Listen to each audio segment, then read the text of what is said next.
Good day everyone. My name is Jan Marvis Vinosa. I'm the Group 3 reporter. What is art production and why it does matter? Production is a word with many meanings. It can refer to the making of something or to a final product, like a theatrical performance. It can be the process of bringing a song or musical work to life or turning that work to perfection. So, art production is muna siya ang process of turning an idea into art. Like sa pag-sketch sa painter, pag-record sa mga musician or pag-choreograph sa mga dancers. And also, the final artwork itself. And it's important kay using arts ma-share sa mga artists their voices, emotions, and stories sa atoa. So kung wala ang production, wala yung music na ato mapaminawan, wala yung painting na ato makita no atong i-admire. Next is production process. The process of creating an artwork does not necessarily follow a linear progression, gearing and casual. The process is essentially tripartite. So, the process of creating an artwork does not necessarily na nagkasunod-sunod. This is because ang art relies lang sa pagka-creative, which is dili always nga mag-stick ta sa traditional rules.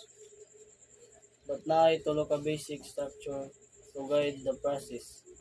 Naay tulo ka main parts. First is pre-production o planning stage. This includes figuring out logistic like where to work or unsa ng mga supplies ang need gamiton. Beginning to help people and doing practice runs or tests like workshops or trials. Second, production o the actual creation. So diri na ang mga artist magbuhat sa art like mixing paints, record a song, or performing a dance.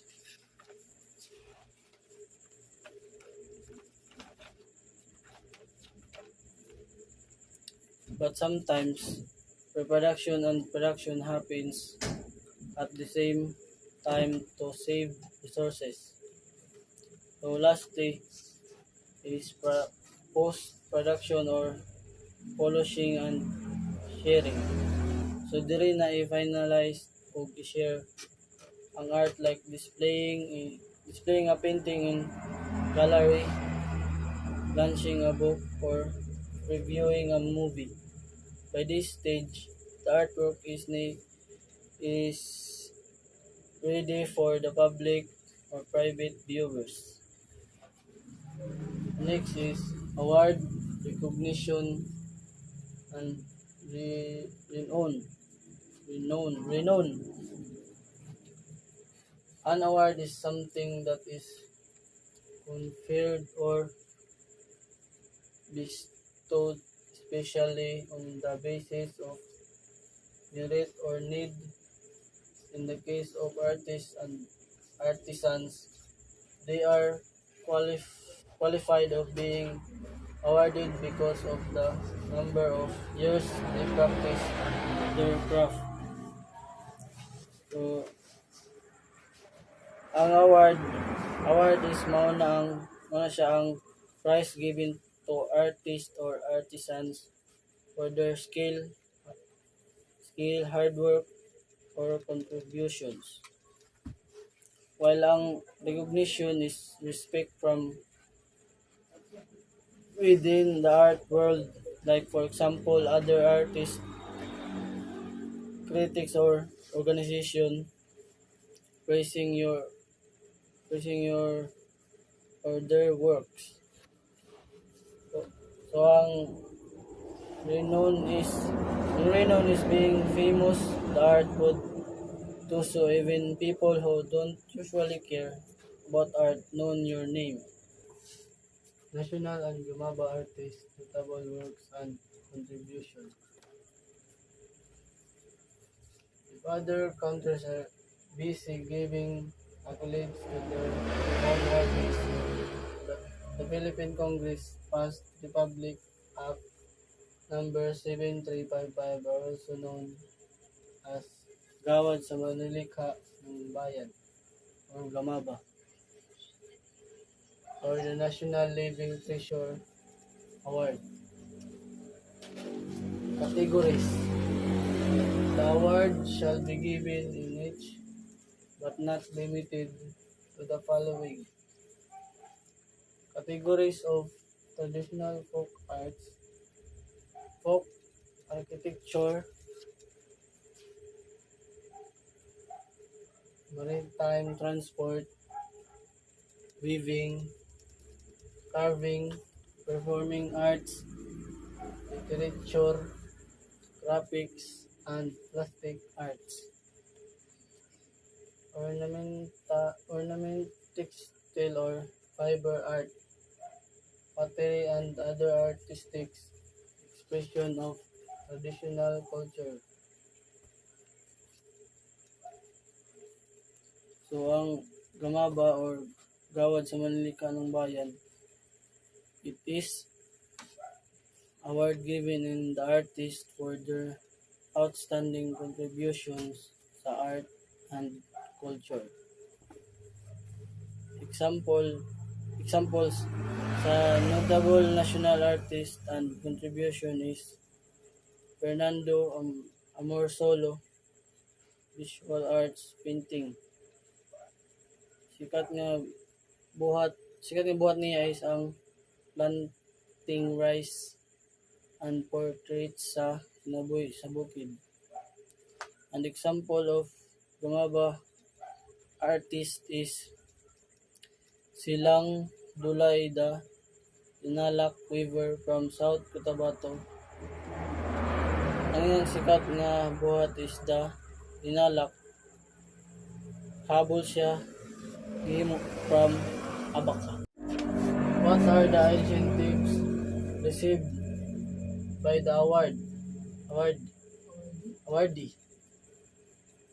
The Gamaba awardee initially receives 100,000 pesos, 10,000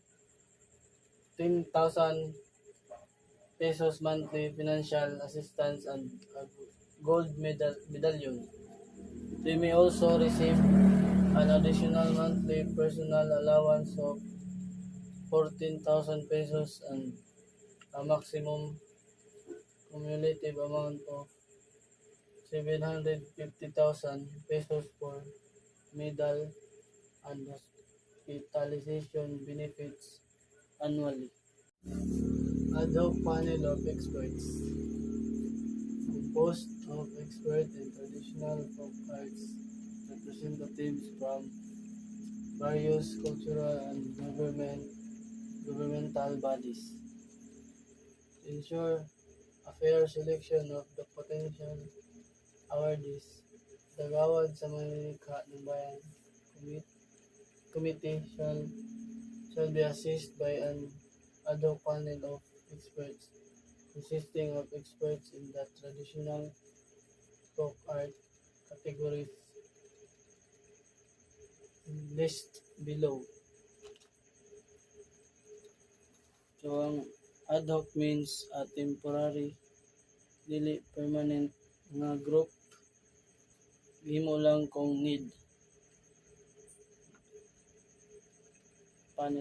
Panel of experts is the group of people na swito o expert sa ilang mga field.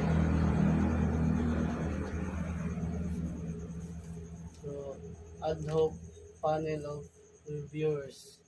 The ad hoc panel of experts shall then constitute an ad hoc screening committee who shall recommended nominees for the award to an ad hoc panel of reviewers. So, ad hoc panel of experts one group sa mga eksperto nga gihimo lang for special o temporary nga katuyuan. Example kay one, aron mga siguro ang patas o gustong pagpili sa mga potential awardees sa Gamaba, ang National Commission for Culture and the Arts or NCCA gihimo og ad hoc panel of expert nga naglukop sa mga anthropologista, art historians ug mga eksperto sa traditional arts. Kini nga panel temporary ra og gitukod lang para sa proseso sa pagpili. Ilang trabaho susihon, mintuhan ug evaluate ang mga nominates based sa ilang contribution sa pag-reserve sa traditional nga kultura ug sining sa Pilipinas.